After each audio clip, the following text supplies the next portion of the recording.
Assalamualaikum, perkenalkan saya Insi Anissa. Saya dari jurusan Ekonomi Pembangunan, Fakultas Ekonomi, mata kuliah Aspek Hukum dalam Bisnis. Saya dari Universitas Borneo Tarakan. Materi pentingnya bisnis yang sehat dan tantangan bisnis di waktu yang akan datang.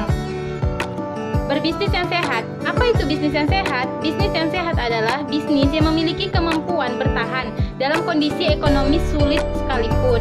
Bisnis yang sehat merupakan bisnis yang mempunyai tingkat pendapatan yang stabil pada tiap bulannya. Kondisi ini hanya bisa terjadi jika tingkat pemasukan tidak melebihi tingkat pengeluaran.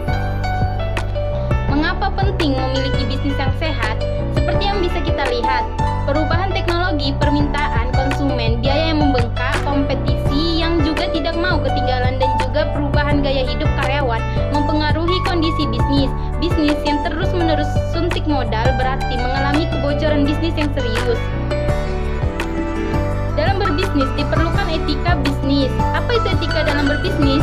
Di mana di dalamnya mencakup aspek yang berkaitan dengan individu, perusahaan, dan tentu masyarakat itu sendiri.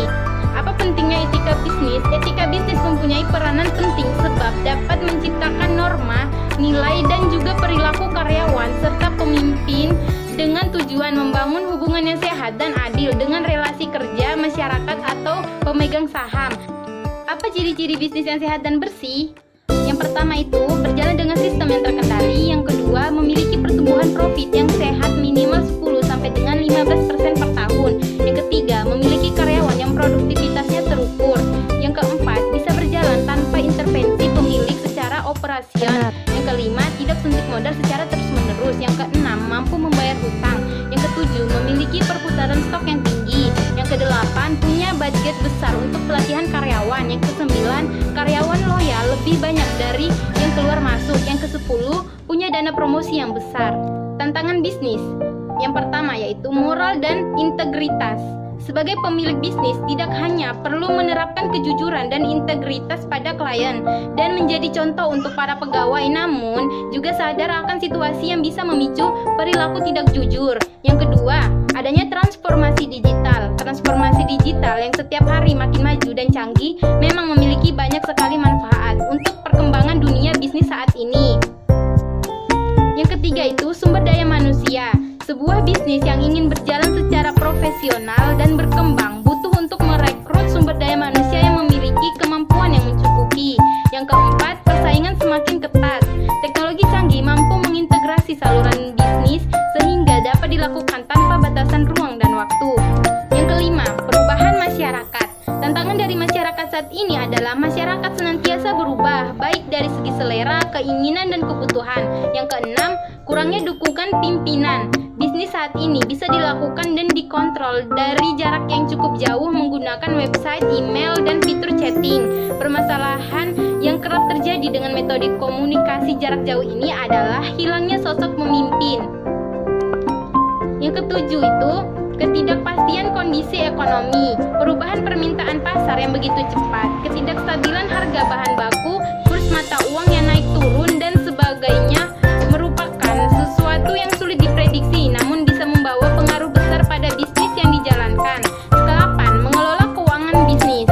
Untuk bisnis kecil, pemilik bisnis mungkin masih dapat menjalankan peran sebagai arus keuangan, namun mempekerjakan seorang yang profesional merupakan hal yang baik untuk bisnis. Yang kesembilan, perencanaan pemasaran. Setiap pemilik usaha wajib mencari tahu dan memiliki strategi pemasaran yang baik. Yang kesepuluh, ekspektasi kurang realistis. Bisnis pemula cenderung memiliki ekspektasi yang tidak realistis tentang kesuksesan sebuah usaha, menargetkan tujuan yang hampir tidak bisa dicapai. Tips menghadapi tantangan bisnis. Yang pertama itu, ingat tujuan dan mimpi Anda. Dalam menjalankan bisnis, terkadang ada rasa malas, panik, lemas, dan bahkan putus asa. Sebagai manusia, wajar jika merasakan itu semua. Namun, ingatlah bahwa Anda masih memiliki mimpi yang belum terwujud. Yang kedua, bekerja sesuai dengan passion. Pekerjaan yang didorong atas rasa suka atau hobi biasanya lebih menyenangkan ketimbang bekerja dengan memaksakan diri. Yang ketiga, ingat orang di sekitar Anda atau keluarga. Ketika ada pikiran untuk menyerah, ingatlah orang-orang yang mendukung Anda, misalnya orang tua, saudara, atau pasangan. Yang keempat, selalu optimis namun logis menghadapi tantangan bisnis. Seorang pembisnis harus selalu berpikir positif dan jernih. Yang kelima, belajar dari orang yang sukses. Dalam bisnis apapun, kita harus bisa belajar dari kesuksesan orang lain. Yang keenam, selalu bersemangat. Semangat dalam bekerja dan bisnis memang sangat dibutuhkan untuk menjaga fokus dan komitmen. Yang ketujuh itu, tantangan bisnis menerpa, rutin memotivasi diri. Biasanya dari kita sangat pintar dalam memotivasi orang lain dan lupa untuk memotivasi diri kita sendiri. Makanya kita juga harus rutin memotivasi diri kita sendiri.